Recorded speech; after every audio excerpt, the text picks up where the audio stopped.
Bahkan Kecamatan Makassar yang menjadi nama dari kota kita ini Kota Makassar, sejak berdirinya kota ini pada waktu sampai dengan itu tidak ada SMP negeri satu pun.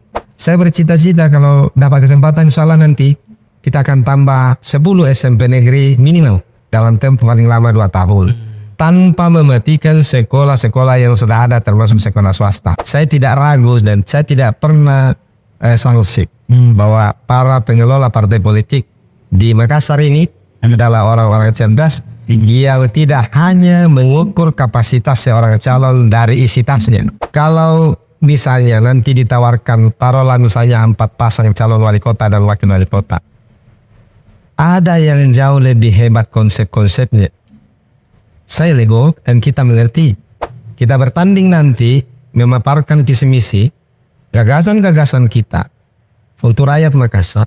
Mana yang paling rasional nanti untuk rakyat Makassar. Maka itulah yang kita pilih.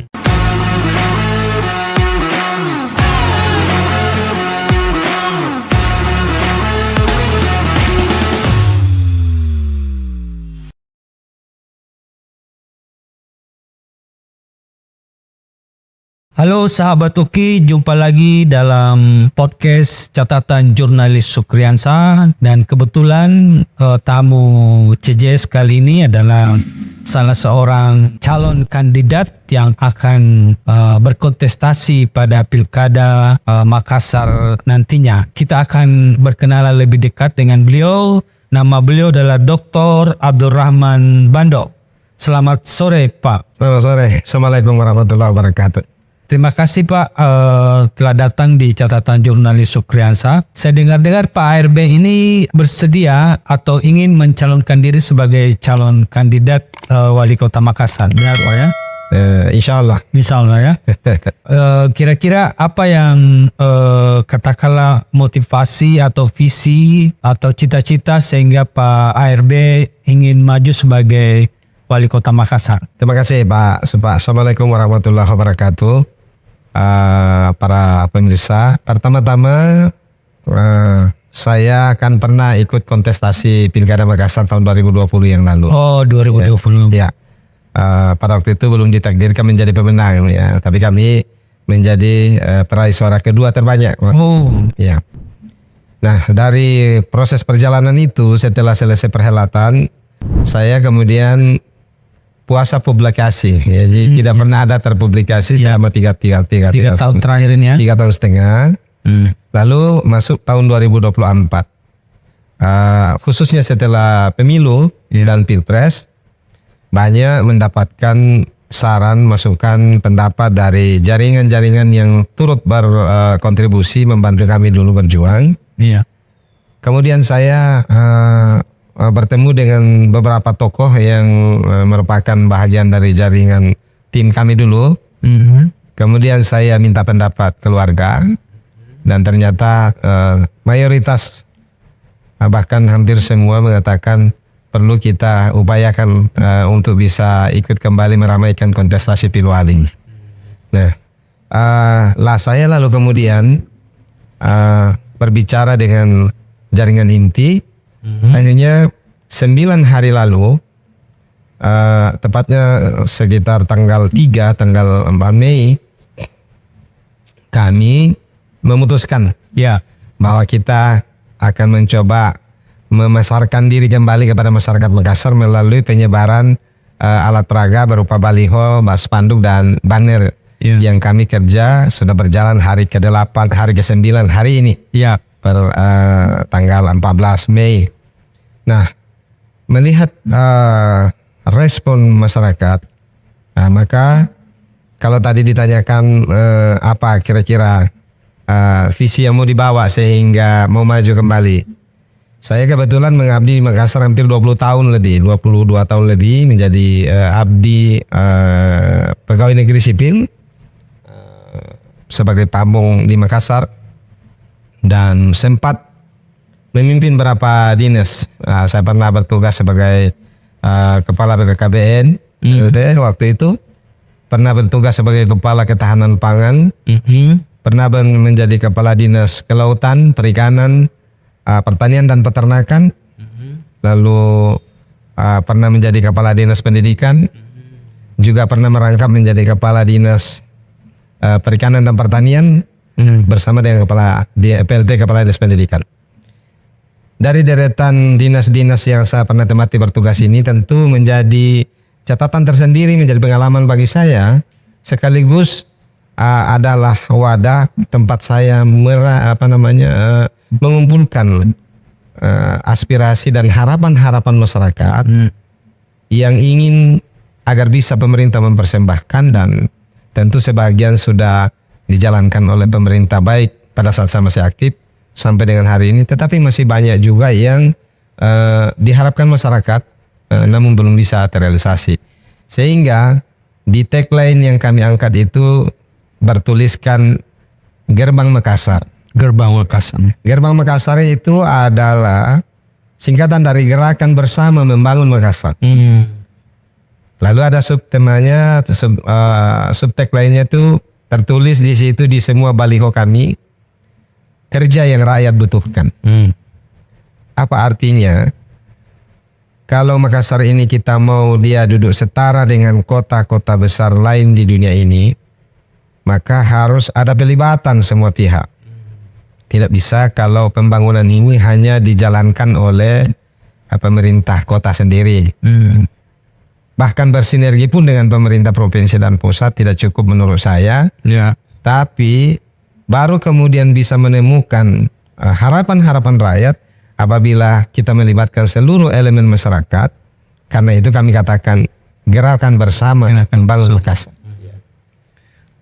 Nanti ini Pak ARB maju sebagai calon independen atau di backup oleh partai tertentu? Hari ini kan sebetulnya baru kita pada tahapan mensosialisasikan diri dalam rangka peningkatan popularitas dan elektabilitas.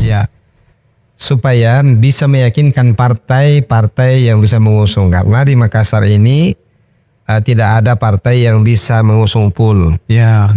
Yang cukup kursinya mengusung pool calon. Harus berkoalisi. Sedangkan untuk melalui jalur independen atau perseorangan itu sudah lewat waktunya. Tidak memungkinkan. Jadi satu-satunya jalur yang bisa dilewati sekarang, dan Makassar ini ternyata tidak ada yang melalui jalur independen. Nah, satu-satunya jalur yang masih terbuka peluangnya adalah melalui jalur partai. Tetapi untuk meyakinkan partai, saya kira yang pertama adalah apa konsep yang kita mau persembahkan kepada rakyat Makassar. Lalu dalam proses itu kita jelaskan, tentu rakyat akan menilai. Nanti pada saatnya kita akan survei. Partai juga pasti akan melakukan survei. Dan mudah-mudahan kalau konsep-konsep yang kita bawa nanti direspon positif oleh masyarakat, dipadukan dengan track recordnya saya waktu saya jadi kepala dinas di Makassar, mudah-mudahan rakyat masih memberi kesempatan untuk kita berkontestasi positif bersama dengan calon-calon yang nanti akan ditetapkan oleh partai. Harapan saya adalah semoga partai membukakan pintu kita untuk bisa menjadi calon kembali. Kira-kira program utama atau andalan Pak RB nantinya seperti apa? Oh iya.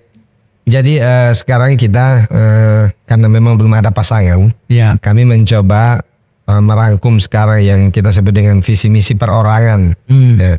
Tergambar visi misi perorangan kami itu di Gerbang Makassar, kerja yang rakyat butuhkan. Artinya semua nanti akumulasi dari kegiatan-kegiatan yang kita akan rancang di dalam visi dan misi kita itu adalah rangkuman dari kebutuhan rakyat Makassar, bukan keinginannya saya sebagai bakal calon. Walaupun bisa dipadukan apa konsep yang saya tawarkan, kemudian apa harapan yang diinginkan masyarakat. Taruhlah misalnya kurang lebih ada 6 masalah besar yang selalu menjadi problema kota. Yang pertama mengenai kemacetan. Yang kedua mengenai penanganan sampah atau kebersihan. Yang ketiga mengenai masalah lingkungan atau polusi. Ini tidak bisa main-main di kota-kota besar seperti Makassar. Yang ketiga mengenai pedagang kaki lima atau PK5. Kemudian mengenai ketenaga kerjaan. Dan yang berikutnya mengenai layanan pendidikan dan layanan kesehatan. Nah, kemudian yang berikutnya adalah mengenai ketersediaan air bersih. sektor-sektor inilah yang menjadi fokus kita di samping sektor-sektor yang lain. Bagaimana sinergitas kita lintas daerah, bagaimana sinergitas kita dengan hierarki pemerintahan ke atas dan dipadukan dengan program-program yang ada. Di sektor kemacetan, kita Makassar ini sekarang sudah berpenduduk di atas 1,7 juta jiwa. Nah tentu ini sudah harus ada langkah-langkah konkret yang dilakukan, bukan hanya sekedar pada pemikiran bagaimana menghadirkan transportasi massal, tetapi ada kebijakan-kebijakan lain yang non fisik, tetapi mungkin bisa membantu kita. Taruhlah misalnya, ini kalau kita bicara kota Makassar, data saya di atas 65%. Penduduk Makassar itu ada di sebelah timurnya Andi Pangeran Petaran. Meliputi Kecamatan Panakukang, Kecamatan Rapocini, Kecamatan Menggala, Kecamatan Talo, Kecamatan Tamalan Rea, dan Kecamatan Biringkanaya. Sebaliknya, kantor-kantor layanan pemerintah itu dominan ada di sebelah baratnya Andi Pangeran Petaran. Nah, yang ada di sebelah timurnya itu kurang lebih hanya 3 dinas. Dinas Pendidikan di Anggrek Raya, kemudian Dinas Catatan Sipil di Kompleks Tedu Bersina bersama Dinas Kesehatan dan Inspektorat. Tetapi di Inspektorat itu bukan melayani umum, tapi kalau untuk kesehatan dan catatan sipil ini manusia banyak sih. Nah, sekarang penduduk kita ada di timur kota. Tentu dalam rangka mengurus kepentingannya, termasuk para pegawai negeri, itu dari pagi hari itu keluar dari kediamannya yang dominan di sebelah timur menuju barat ke kantor. Ini salah satu kontributor kemacetan. Ini harus dipikirkan ke depan. Lalu di sektor layanan pendidikan begitu juga. Sekolah-sekolah unggulan kita itu didominasi domisilinya ada di sebelah baratnya di Pangeran Petahanin. Kalau misalnya SMP 6 kalau tingkat SMP, SMP 2 itu di Amanarapa, SMP 6 di Amayani. Kalau SMA-nya itu ada di Bawah Karai untuk SMA 1, SMA 17 ada di Jalasunu. Dan tentu ini adalah bahagian yang harus bersinergi pemerintah kota dan provinsi memikirkan bagaimana kesetaraan kualitas fasilitas dari sekolah yang ada di Makassar ini. Sehingga tidak mesti orang di Sudiang ngotot mau bawa anaknya di SMA SMP 6. Karena di situ fasilitasnya lebih bagus. Kita harus menyetarakan kualitasnya supaya SMP yang ada di Kecamatan Biringkanaya, SMP yang ada di Tamalan Rea, SMP yang ada di Manggala, dan kecamatan-kecamatan pinggiran lainnya setara fasilitasnya dengan yang ada di pusat kota. Nah, supaya nanti rakyat-rakyat yang ada di situ mau menyekolahkan anaknya. Karena sekarang kan meskipun ada zonasi, tapi masih ada jalur lain yang dibuka yang memungkinkan orang jauh rumahnya mendaftar di sekolah yang berjauhan. Misalnya jalur prestasi, jalur afirmasi dan lain sebagainya. Ini tetap memungkinkan. Yang lain misalnya kesehatan, layanan kesehatan kita. Makassar itu hanya punya 47 puskesmas, kalau saya tidak salah. Ini tidak seimbang dengan jumlah penduduk menurut saya. Akibatnya apa? Kalau kita tanya di puskesmas, di setiap hari nomor antrian yang keluar itu ada yang bisa menembus di atas 150 Pak pasien. Nah, kalau sudah 150 dilayani oleh 1 atau 2 dokter, ini menurut saya over kapasitas daripada kemampuan dia melayani pasien per hari. Maka kita butuh menambah. Rumah sakit daerah kita baru 1. Ini perlu ditambah. Walaupun sudah ada upaya Pak Wali menambah, belum selesai dengan baik, sehingga ke depan tentu kita lanjutkan. Jadi bagi kami ini bukan sekedar kita menghadirkan yang baru, tapi yang paling penting juga adalah keberlanjutan program-program Bapak Wali Kota yang baik, yang memang dirasakan manfaatnya oleh rakyat Makassar, itu juga harus dilanjutkan. Gitu. Saya kira salah satu yang harus kita budayakan adalah di setiap transisi alih kepemimpinan, tidak boleh semua menghentikan program lama lalu mau menghadirkan yang baru. Tapi ketika ada program yang lama yang baik bagi rakyat, itu harus kita pertahankan untuk diteruskan. Saya kira begitu kita jalan, Pak.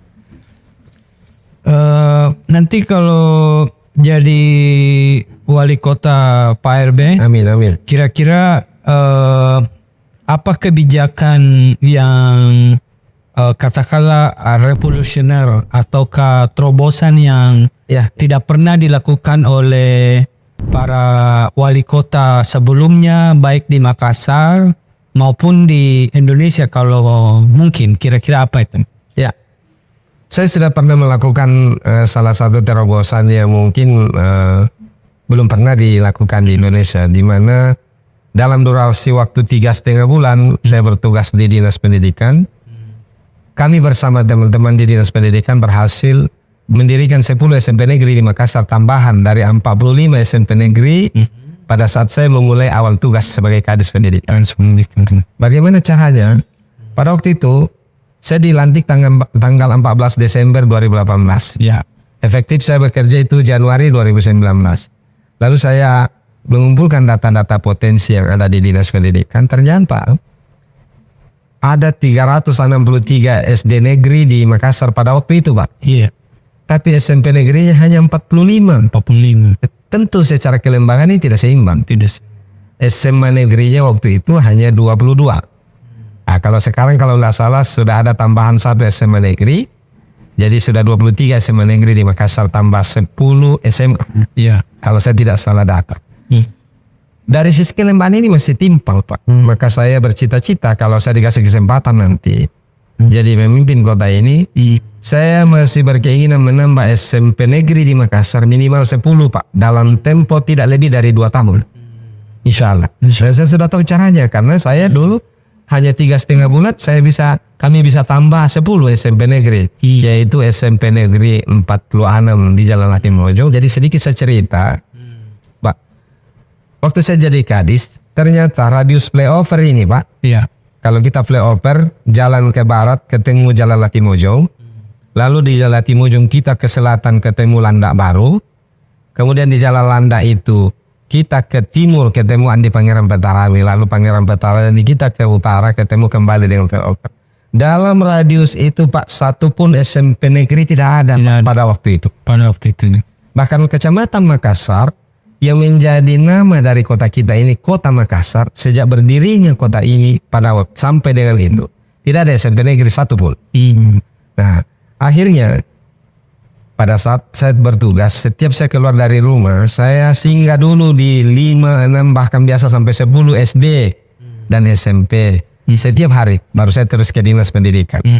Saya menemukan SD-SD di Makassar itu ternyata banyak sekali yang dalam satu kompleks, Pak. Ada yang 3 SD, ada yang 4, bahkan ada yang 5. Nah, tetapi jumlah siswanya ada yang mestinya cukup 2 sekolah yang kelola di dalam. Saya contoh kalau misalnya di Jalan Latimojong itu SD kompleks Lari yang Baru, dulu 4 SD, Pak. Siswanya di bawah dari 600 orang. Saya katakan ini terlalu pemborosan. Cukup 2 SD yang kelolain. Akhirnya kita regrouping lah itu, kita merger 2 SD di situ, sehingga yang 2 SD inilah kita jadikan SMP negeri, namanya SMP 46. Begitu juga di Macini, dulu ada 3 SD, kita merger, lalu menjadi tersisa ada 2 SD sekarang. Yang satu itu kemudian kita jadikan SMP 47, Pak. Kemudian di Gunung Sari dulu ada 2 SD. Tapi siswanya ada yang cuma 11 orang dalam kelas, satu kelas. Saya merger menjadi 1 dan akhirnya kita jadikan SMP 48. SMP 49 di apalagi Katangkar, Jalan Syekh Yusuf. Di situ dulu, Pak, ada 4 SD. Kita merger 2. Lalu dijadikanlah SMP 49. SMP 50 di Jalan Muhammadiyah.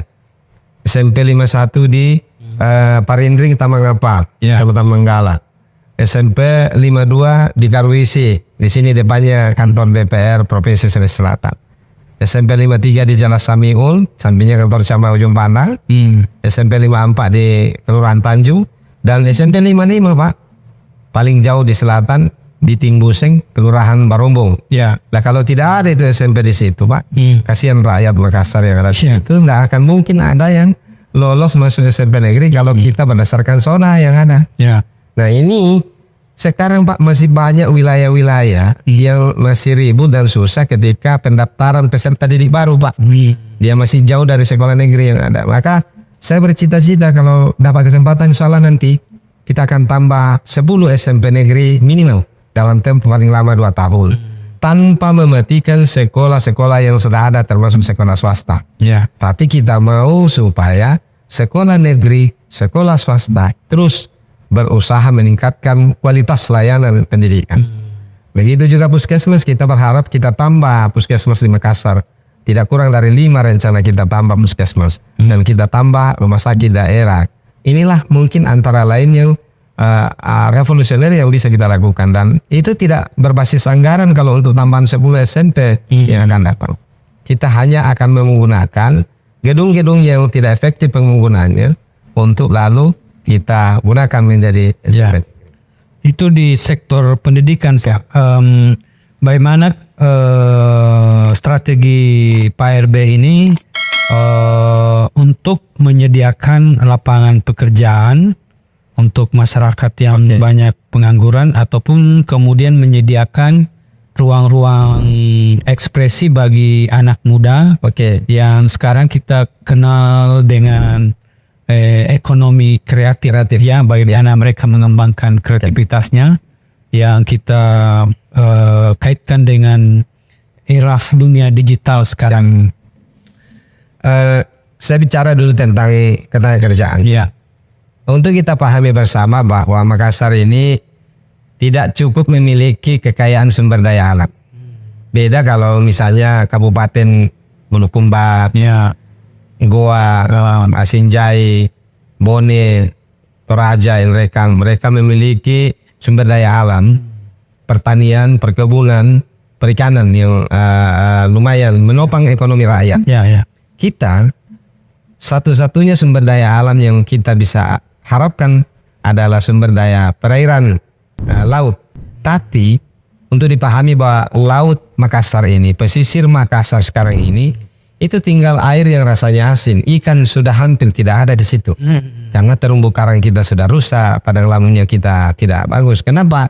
Karena kita menjadi pusat lalu lintas armada angkutan laut yang menyebabkan sedikit banyaknya itu mempengaruhi kualitas air kita sehingga ikan-ikan kita sudah pergi bermigrasi keluar menjauh dari pesisir Makassar. Ya, ya. Akibatnya Pak, nelayan-nelayan kita itu kalau pergi melaut itu pergi ke Kabaena, pergi ke perbatasan Australia, pergi ke Laut Arafura, dan seterusnya, semakin jauh. Ya. Nah, apa yang bisa kita andalkan, Kak? 3 hal yang memungkinkan kita membuka atau dijadikan andalan untuk bisa membuka lapangan kerjaan. Pertama, sektor jasa. Ini andalan kita. Ini juga menjadi andalan untuk sumber PAD kita. Jasa perhotelan, restoran, dan jasa-jasa lainnya. Ya. Yang kedua, perdagangan. Nah, ini mestinya menjadi andalan kita. Yang ketiga, industri. Apa yang mau diperdagangkan, apa yang mau diindustrikan adalah potensi sumber daya alamnya kabupaten tetangga kita yang sebahagian besar itu muaranya menuju Makassar. Nah, inilah makna mengapa kami mengangkat tagline gerbang, Pak. Gerakan bersama membangun Makassar. Tapi mana gerbang ini? Gerbang ekonomi, gerbang pendidikan, gerbang seni dan budaya, dan gerbang-gerbang yang lain. Ya. Kalau yang selama ini kita pahami itu gerbang, ketika kita bicara Makassar adalah gerbang timur dan barat Indonesia. Itu gerbang dari wilayah timur dan barat. Tapi sesungguhnya gerbang yang kami tulis di tagline kami itu adalah gerbang yang justru jauh lebih luas cakupan makna-maknanya. Dia gerbang seni dan budaya. Di Makassar ini kita memiliki kekayaan seni dan budaya dari 4 etnik dulu. Ya. Etnik Makassar, Bugis, Mandar, dan Toraja. Hari ini Pak, dengan seiring dengan kemajuan digital, teknologi, informasi, kita sudah harus bersiap menerima seni dan budaya negara-negara lain, provinsi-provinsi lain, dan berbagai belahan bumi lainnya. Nah, pertanyaannya, apakah sebenarnya sudah siap kita dengan infrastruktur itu? Dengan Seni dan budaya, tadi saya kaitkan dengan pertanyaan kedua, bagaimana kita kreativitas. Nah, seni dan budaya harusnya menjadi sumber mata pencaharian, bukan hanya sebagai hobi. ya. Kalau kita pergi di Bali, apakah kita kalah seni budaya sama mereka? Tidak, betul. Kekayaan seni dan budaya kita dan kreativitas anak muda kita, generasi Z kita, itu tidak kalah. Persoalannya kita belum menyediakan fasilitas dan tempat-tempat untuk pagelaran. Seni budaya kita itu hanya ditampilkan di momen-momen hari-hari besar, seperti upacara 17 Agustus, hari kebudayaan, pesta-pesta perkawinan. Kalau ini hanya hobi dan tidak menjadi sumber mata pencaharian. Saya punya harapan ke depan, kita menyediakan tempat-tempat pagelaran di pusat-pusat kulinernya Makassar, di pusat-pusat perbelanjaan. Lalu kita ciptakan lagi tempat-tempat wisata yang disertai dengan tempat-tempat pagelaran seni dan budaya, sehingga pelaku-pelaku seni dan budaya itu bisa menjadikan sebagai profesi. Ada sumber mata pencahariannya yang bisa menghidupi anak-anak dan istri mereka atau suami mereka.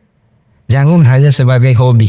Kalau ini tidak akan pernah kita bersaing dengan seni dan budaya serta kreativitas daerah-daerah lain. Belum lagi kita harus siap menerima seni dan budaya negara lain. Betul. Budaya negara lain. Ini harus kita kolaborasi, disertai dengan kesiapan kita bagaimana memfilter yang tidak cocok dengan kultur dan budaya kita. Itulah gerbang. Bagaimana gerbang bisa memfilter. Agar tidak semua bisa diterima mentah-mentah. Kultur dan budaya bangsa lain yang tidak bersesuaian dengan adat dan istiadat masyarakat Bugis Makassar. Ada lagi yang marak dibicarakan dan menjadi fokus perhatian seluruh warga masyarakat tentang bola. Sekarang kita tahu bahwa sepak bola di Makassar ini tidak punya stadion. Nah, tentu saja untuk mengembangkan dunia sepak bola di Makassar tidak sekedar stadionnya.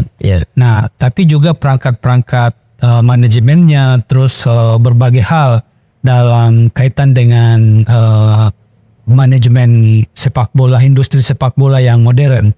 Nah, kira-kira apa yang ada di benak Pak RB ini untuk memajukan dunia sepak bola di Makassar? Baik, saya bukan pemain bola. Tapi saya belajar dari bagaimana negara-negara yang luar biasa perkembangan olahraga sepak bolanya. Ternyata yang pertama harus ada sekolah formal olahraga bola. Secara berjenjang. Betul. Dan itu khusus, sekolah khusus. Dari sana loh tempatnya merekrut anak-anak berbakat di bidang sepak bola. Lalu kemudian disalurkan bakatnya itu secara formal. Karena bakat anak-anak untuk main bola tidak boleh kemudian sekolah formalnya terputus. Betul. Yang ada sekarang kita merekrut anak-anak yang memiliki bakat sepak bola itu ada yang sudah level pendidikan SMA. Sekarang kalau dia direkrut, dia pasti akan terhalang sekolah formal. Menurut saya, sekalian kita formalkan aja nih sekolah bola. Betul. Mana dari Kabupaten Sinjai yang punya bakat alami masuk, mana. Nah kita ada, tetapi itu baru satu, terbatas. Tidak ada secara berjenjang. Harusnya mulai dari sekolah TK, SD yang setara, SMP, SMA yang setara, yang nanti dari anak-anak alumni disalurkanlah ke klub-klub sepak bola di belahan bumi Nusantara kita ini. Betul. Dan ini jangan hanya dia muncul alamiah di desa-desa, lalu kemudian diformalkan masuk ke klub sepak bola PSN. Saya kira terlalu terbatas kalau hanya kita sekedar memikirkan PSN. Tapi kita sudah harus perlu memikirkan bagaimana profesi sepak bola itu atau kegemaran berolahraga sepak bola ini sudah betul-betul dijadikan profesi dan kalau perlu menjadi lapangan pekerjaan. Saya contohkan misalnya adinda kita Asnawi yang sudah sampai mendunia dikontrak di Korea. Sekarang kan itu sudah menjadi profesi bagi dia dan menjadi lapangan pekerjaan. Pendapatannya pastilah insya Allah lumayan. Tetapi kan sekarang ini direkrut hanya dari karena tampilnya dia di PSN. Kita mau ada sekolah formalnya Makassar yang betul-betul spesial khusus untuk sepak bola. Olahraga lain juga nanti bisa seperti itu. Sehingga anak-anak Makassar, anak-anak kabupaten dalam wilayah Sulawesi Selatan bisa kita salurkan bakatnya melalui sekolah formal. Sehingga dia nanti tidak dipusingkan oleh ini kan saya mau semester di sekolahku, ini saya mau ujian, saya harus pulang dulu. Padahal ini lagi kompetisi. Betul. Ini problem Pak. Problem, betul. Sehingga banyak anak-anak Makassar, anak-anak Sulawesi Selatan sesungguhnya punya potensi yang luar biasa, tapi dihalangi oleh sekolah formalnya yang bukan sekolah khusus sepak bola. Ya. Nah ini Pak, jadi di samping tentu kita harus mampu menghadirkan fasilitas sepak bola, sarana dan prasarananya yang memadai, dan saya kira kita perlu bersyukur hadirnya Pak Wali Kota, Pak PJ Gubernur, Pak Presiden yang sudah berkomitmen mau membangun stadion bertaraf internasional di Makassar ini, yang saya kira kita sudah lihat semua beritanya di Sudiang, di dekat Gor Sudiang. Mudah-mudahan ini semakin lancar ke depan sehingga kita betul-betul memiliki stadion membanggakan yang setara dengan stadion-stadion internasional lainnya di Indonesia. Tadi Pak ARB menyinggung bahwa tahun 2020 itu ikut kontestasi pilkada ya, dan meraih suara kedua terbanyak. Boleh disebutkan daerah mana saja itu yang lumbung suaranya Pak ARB, dan kira-kira apakah Pak ARB optimis bahwa pendukung atau supporter pada tahun 2020 itu tetap loyal akan mendukung Pak ARB nantinya di 2024 ini? Yang namanya politik Pak tentu sangat dinamis ya. Apatah lagi yang akan ikut kontestasi nanti ini yang mudah-mudahan insya Allah mudah-mudahan saya salah satunya. Tentu akan hadir kompetitor lain, rival-rival politik yang lain nanti yang berbeda personnya pada tahun 2020 lalu. Ya betul. Jadi yang mendukung saya 2020 lalu itu tidak ada garansi bahwa 100% tetap akan mendukung kemudian. Saya kan kemudian waktu itu berpasangan dengan Pak Akti. Nah, kita tentu juga tidak bisa memilah dari kurang lebih 184.000 suara kami peroleh waktu itu, mana yang memilih itu karena saya ada, mana yang memilih itu karena Pak Akti ada. Nah, tetapi setidaknya ada bisa gambaran yang bisa saya berikan bahwa saya pernah melayani orang di pesisir dan pulau. Karena pernah Kadis Kelautan dan Perikanan. Mudah-mudahan saudara-saudara saya, masyarakat di pulau dan pesisir, kemudian masih bisa mengingat karya-karya yang pernah saya persembahkan. Kami pernah membangun wisata mangrove di Lantebung, Kelurahan Bira, yang sekarang menjadi tempat wisata alamnya masyarakat Makassar. Dengan trekking mangrove-nya. Kita pernah membangun restoran terapung di Sungai Telo Baru, Kelurahan Telo Baru. Kita membangun dermaga di pulau, beberapa dermaga seperti di Bone Tambung, kemudian Kodingare, Barang Cakdi, ada renovasi gitu. Kami juga pernah membangun pondok informasi di 15 kelurahan pesisir pinggiran. Lalu membangun kelompok-kelompok budidaya perikanan di pesisir. Kemudian seperti di Tanjung Merdeka, di Balang Baru, itu kelompok-kelompok pemberdayaan ekonomi di situ, di Mariso. Nah, kelompok pengolahan hasil-hasil sumber daya alam juga kita bikin. Ada banyak kelompok kita seperti di ujung tanah, itu sudah bisa memproduksi nugget, bakso, abon, ikan, dan lain sebagainya dari pembinaan mulai dari bawah. Kemudian petani-petani yang ada di Manggala, di Tamalate, Barombo, di sebahagian Tamalan Rea dan Biringkanaya, masih saya sangat berharap mereka masih bisa mengingat kembali ketika kami bersinergi membangun sektor itu. Kami pernah membangun yang pertama hadir di Makassar namanya Pusat Kesehatan Hewan. Kalau tadi kita bilang Puskesmas, saya pertama membangun namanya Puskeswan. Pusat Kesehatan Hewan pertama di Makassar. Itu di Taman apa? Konsepnya adalah saya waktu itu mengatakan kita gagas yang namanya rumah potong hewan modern terintegrasi. yang integrasinya ada 9 Pak. Yang pertama RPH sendiri yang standar nasional. Itu dalam rangka kita memenuhi syarat-syarat kehalalan tempat penyembelihan hewan. Dan itu kita sudah penuhi itu. Di depannya kita bangun pusat kesehatan hewan. Konsepnya kenapa kita lakukan itu? Supaya seluruh hewan sembelihan yang mau masuk di RPH itu diperiksa dulu kesehatannya. Kalau dia tidak sehat, diobati dulu, disehatkan dulu. Ada holding ground konsepnya untuk penampungan. Kalau yang kurang sehat disehatkan dulu, lalu yang sehat masuk lanjut disembeli. Kemudian integrasi berikutnya adalah di situ harusnya hadir tempat pengolahan limbah biogas. Dari kotoran hewan kita masukkan ke dalam satu penampungan, itu bisa menghasilkan biogas. Untuk apa biogas? Untuk kita salurkan ke masyarakat di sekitar RPH supaya jangan dia hanya menerima baunya kotoran hewan yang disembeli, tapi dia bisa merasakan manfaatnya. Kalau ini dilakukan, maka kita bisa mewujudkan wilayah mandiri energi biogas. Dan itu saya sudah buktikan di Romang Tangayat. Ya. Kami sudah pernah membangun fasilitas biogas di Romang Tangayat. Kenapa Romang Tangayat saya pilih? Karena Romang Tangayat itu daerah terpencil yang Makassar. Tidak bisa ditembus dengan akses kendaraan di musim hujan. Ya. Itu hanya bisa ditembus dengan jalan kaki atau kita pakai perahu-perahu dayu dari Taman Abak masuk ke sana. Tapi di musim kemarau itu ditembus lewat goa Pak. Jalanannya sungguh sangat tidak bagus. Nah, kalau dia kehabisan bahan bakar kayu, di mana mereka peroleh bahan bakar? Kalau kita tidak hadirkan, maka kami hadirkanlah bantuan peralatan pengolahan limbah kotoran ternak menjadi biogas di sawit. Sehingga kalau saya berkunjung dulu waktu saya masih tugas, saya biasa makan pisang goreng di sana yang digoreng menggunakan biogas dari kotoran sapi.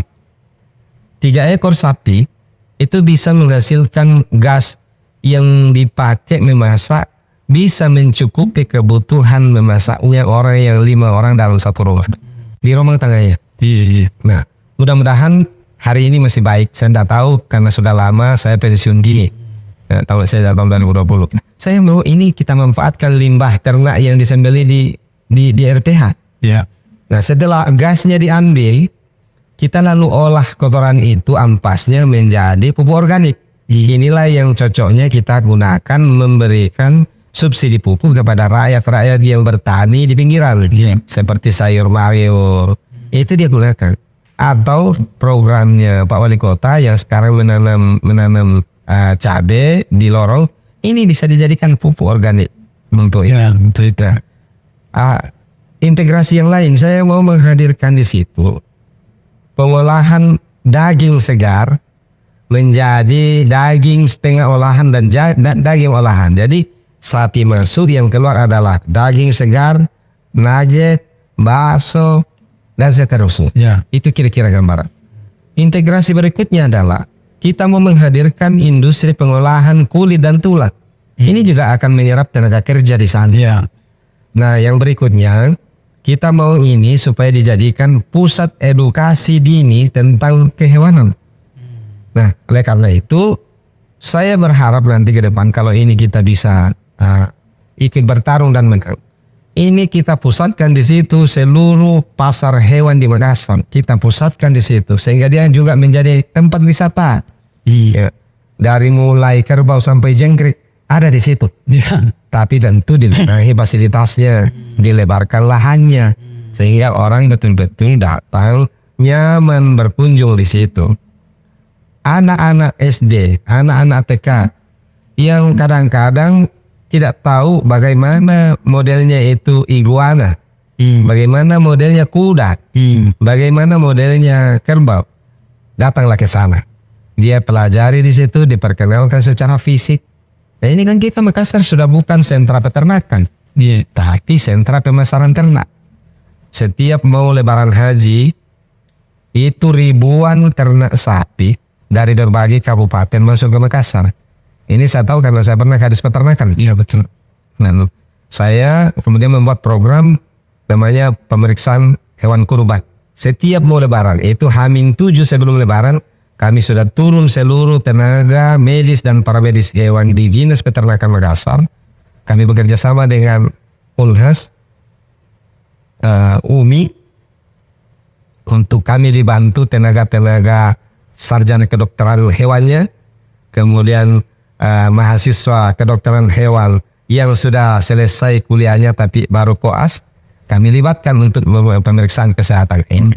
Itu semua dalam rangka memproteksi agar food security atau keamanan pangan masyarakat Makassar bisa terjaga. Kami pun menghadirkan yang namanya animal care dan meat care di Makassar. Itu pertama juga adalah sebuah laboratorium mobile yang kita taruh alat laboratorium itu di atas mobil. Ada yang khusus pergi memeriksa produk-produk hewan dan turunannya seperti daging, bakso, penjual-penjual bakso pinggiran, gerobak. Tujuannya apa? Kami pernah mendapatkan daging yang ternyata dipakaikan formalin, ya, atau pakai pengawet, bukan pengawet makanan. Sehingga kami bersinergi dengan aparat keamanan, ini disita, lalu dimusnahkan. Kalau tidak ada alat laboratorium mobile kita, tidak mungkin kita dapatkan ini. Kami pernah menyita satu kapal ikan yang datang dari Pulau Kalimantan. Ternyata sudah diawetkan dengan menggunakan pengawet mayat. Nah itu ditaruh di ikan, Pak. Akhirnya kami bekerjasama dengan Polai, disita 15 ton kurang lebih dan kemudian dimusnahkan.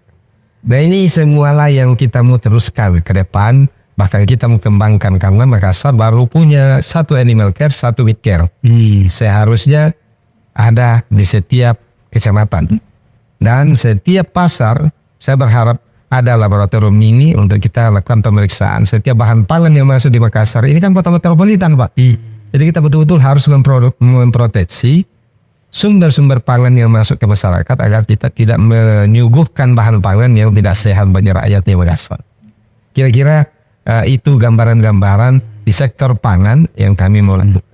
Ini ada lagi pendapat masyarakat, Pak, sudah menjadi pendapat umum bahwa bila seseorang ingin maju di pilkada harus siap-siap dengan budget miliaran dan sudah dipastikan bahwa yang akan menang adalah mereka yang punya budget yang besar. Nah, bagaimana pendapat Pak RB tentang pandangan masyarakat ini, dan apakah Pak RB juga siap dengan budget yang besar tersebut? Saya mau katakan begini, Makassar adalah gerbangnya orang cerdas. Kalau kita mau mencari orang cerdas di Sulawesi Selatan yang paling banyak, usahalah itu ada di Makassar. Dan karena itu saya berharap orang-orang yang cerdas ini harus mampu menularkan kecerdasannya kepada semua lapisan masyarakat. Termasuk kecerdasan memilih pemimpin, termasuk kecerdasan berpolitik, dan tentu kecerdasan dari para pengelola partai politik. Saya tidak ragu dan saya tidak pernah sangsi bahwa para pengelola partai politik di Makassar ini adalah orang-orang cerdas yang tidak hanya mengukur kapasitas seorang calon dari isi tasnya, tapi dari kapasitas intelektualnya, dari konsep-konsepnya, dari gagasan-gagasannya, dari ide-ide apa yang dia mau persembahkan ke rakyat Makassar ketika dia dikasih kesempatan. Bahwa konsekuensi berpolitik itu butuh energi, butuh biaya, itu pastilah. Dan saya kan sudah alami. 2020 juga kebetulan saya punya kakak juga pernah menjabat bupati di Endrekang 2 periode, dan beberapa keluarga yang juga masuk di dunia politik. Kita tahu betul yang namanya resiko biaya politik. Tapi saya berharap kita tidak jadikan poin pertama ukuran itu. Tapi dia menjadi ikutan dari resiko kerja-kerja politik.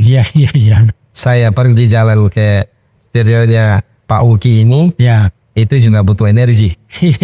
Saya harus beli BBM baru bisa jalan ke sini.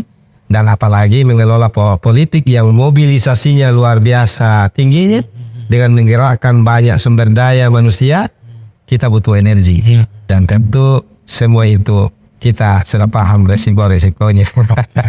So, Mungkin terakhir Pak ARB ada yang ingin disampaikan ke publik ya, ke masyarakat Makassar, mengapa mereka harus memilih dan mendukung Pak ARB nantinya bila betul-betul maju sebagai kontestan pilkada di Kota Makassar. Silakan. terima kasih. Saya bukan menyarankan, saya justru mengatakan momentum pilkada yang kira-kira tersisa 7 bulan lebih ke depan adalah momentum terbaik untuk kita semua rakyat Makassar. Mulai dari masyarakat, pelaku ekonomi bawah, tukang beca, Pak Bentor, sopir PT-PT, para dosen, para guru, ya, kemudian para pekerja harian, tukang bangunan. Ini adalah momentum terbaik para dosen untuk kita betul-betul mendudukkan akal sehat kita dalam menilai kapasitas para calon nanti yang akan disuguhkan oleh partai politik.